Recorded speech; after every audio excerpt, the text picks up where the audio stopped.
l'appelle l'architecte, le maestro, le chef d'orchestre. On construit l'équipe autour de lui. Autour de lui se développe le jeu. La légende raconte qu'Andrea Pirlo débute au poste de numéro 10. Breccia, la Regina, l'Inter. Le joueur doute, stagne. Est-il fait pour le foot moderne, le très haut niveau?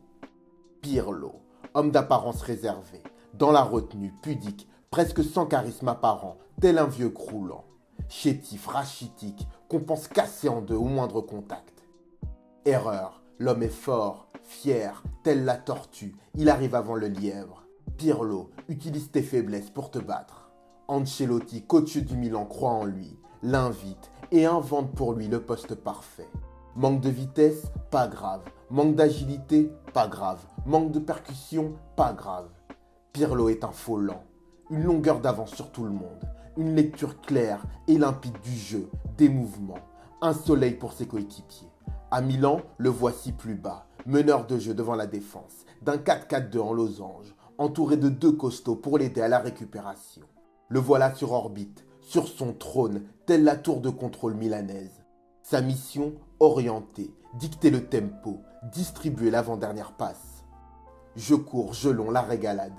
Pirlo, décontraction, petite foulée, jamais de sprint, toujours à son rythme. Aérien, léger, gracieux, tel une ballerine. Pirlo, l'homme des petits pas, avant de botter les coups francs, direct ou indirect, toujours dangereux, frappe puissante et précise. Pirlo, poli, gentil, sensible, sobre, classe, intelligent, cultivé, le souci du détail, la véritable élégance à l'italienne. Flegme, discrétion, air détaché deviennent une signature, une marque de fabrique. Le voir exulter nous fait exulter.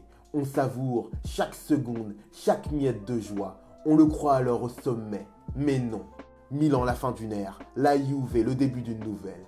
Antonio Conte le fait renaître.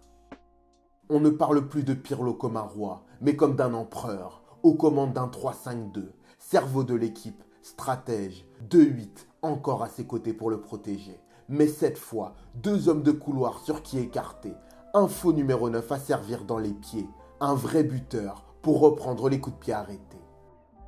Tant Pirlo est différent, difficile, impossible de savoir où le placer dans le classement des plus grands meneurs de jeu italiens.